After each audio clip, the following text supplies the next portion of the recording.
All right, so what if I told you there's a theory that an ancient code, something written thousands of years ago, is actually a blueprint for our digital future? It sounds kind of out there, right? Well, today we're going to dive into what's called the Alpha and Omega thesis. It's this really provocative idea that directly links ancient prophecy to the very technology that runs our world today. Okay, so to really get a grip on this thesis, you've got to see the world through its lens. The whole thing basically frames all of human history as this epic battle between two opposing forces. On one side, you have a kingdom of the spirit. That's all about life, grace, and freedom. And on the other, a system of the flesh, which, as you can see, runs on law, code, and control. A total contrast. So, yeah, two kingdoms, two laws. According to the author, this is the core conflict of all of history. So what do these two systems actually look like in practice? Well, the thesis describes the system of the flesh as being all about external rules. Think of laws written on stone tablets, morality that's kind of forced on you from the outside. But the kingdom of the spirit is the complete opposite. It's based on a law that's internal, something written on the heart. It's all about internal transformation, not just following a bunch of rules. And wow, this quote from the source material just perfectly sums up the difference. The cross says, "It is finished," versus the system says, "Enter your code." I mean, think about that. One is this statement of a completed act of grace. It's done. But the other is a constant demand. Right? It's like you always have to provide a password, always have to prove your worth to get into a system that's never really satisfied. Okay, so keeping that framework in mind, spirit versus system, the thesis then points us to this specific ancient prophecy. It calls it a prophecy in metal, and it's presented as a blueprint for the rise and fall of world powers throughout history. And this leads to a pretty mind-blowing question, the one the author really wants us to wrestle with. What if an ancient dream, a vision from more than 2,500 years ago, isn't just some old story? What if it's an actual, detailed blueprint for the global system we're all living in right now? So the prophecy in question comes from the book of Daniel, and it's this vision of a giant statue. And according to this thesis, each part of the statue represents a major world empire, like a prophetic timeline. You've got the head of gold, that's Babylon, then the chest of silver from Medo-Persia.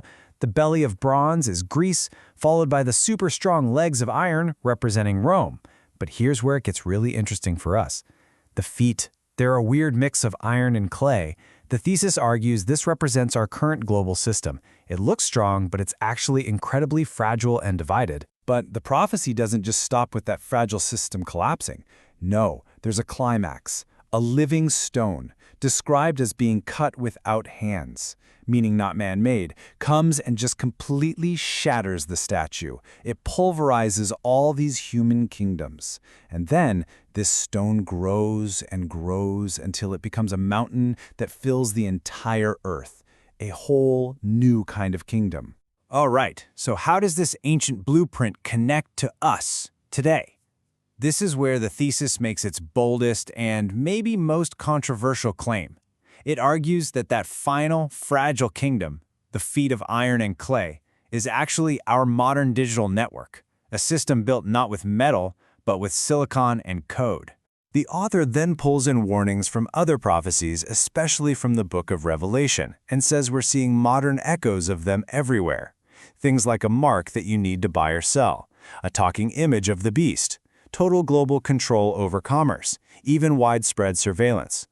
The argument is that we're literally building the technological infrastructure for these very things as we speak. And here the author actually tries to put some numbers on it, using what they call a plausibility score. So, the biblical idea of a mark of the beast gets linked to things like central bank digital currencies and biometric IDs, and they give that an 80% plausibility score. The image of the beast that can speak, they connect that to AI, VR, and deepfakes, scoring it at 70%.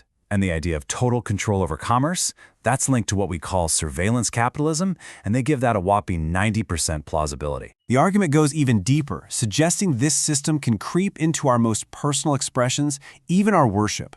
The thesis presents this powerful analogy, the code versus the song. The code is when worship basically becomes an algorithm. You know, it's music and emotion that's been perfectly engineered for engagement, to get a specific response. The song, on the other hand, is presented as sincere, authentic worship. It's not about hitting metrics. It's about pursuing truth and following the Spirit. But this whole thesis isn't just a critique of the system. Far from it. For every mechanical, dead part of the system it describes, it presents a living, breathing alternative, the kingdom of the Spirit. And the imagery used to contrast these two is, well, it's really stark. The system's idol is that rigid, dead, metallic statue, something built by human hands. But the Spirit's body, that's represented by this wild, living, dynamic vision from the prophet Ezekiel.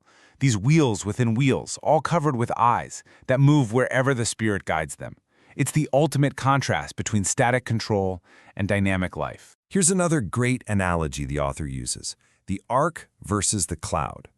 The Ark of the Covenant, this fixed, sacred box, is used to represent rigid, institutional religion, a structure that can just exist, even without a living presence inside. But that's contrasted with the cloud that led the Israelites through the desert. That's the living Spirit.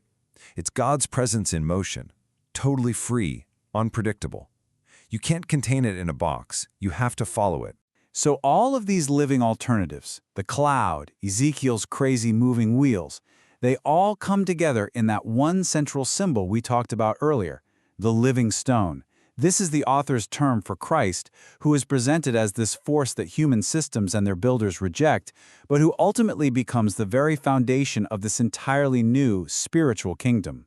Okay, so after all this talk of empires and digital networks and ancient prophecy, what does it all boil down to? Well, the thesis brings this massive historical conflict right down to a single incredibly personal choice. A choice between two paths that lead to two very different destinies. And that choice really crystallizes around one single powerful question. It's a question the author explores by looking at two very famous biblical figures. The question is this: when you are face to face with truth and you fail, how do you respond? So the thesis lays out this choice through the powerful comparison of Peter and Judas. I mean, think about it. Both of them failed, and failed in a catastrophic way. But the absolute key is how they responded. Peter, who the author argues is on the path of the Spirit, the path of grace, he weeps, he repents, and he's restored and given a mission. But Judas, on the path of the flesh, the path of law, he's crushed by his guilt and he self-destructs. It's presented as the ultimate fork in the road. One path leads to restoration, the other to ruin. And this final quote from the author really just brings it all home. Salvation is not a system. It is a cross, it is a vine, it is a lamb. The whole point, the big takeaway from this entire thesis, is that after you analyze all the systems, all the codes, all the empires, salvation isn't found in any of them. It's something living, something organic, something personal. So the thesis really leaves us with one last question to chew on. In a world that is increasingly running on code, which path are we choosing?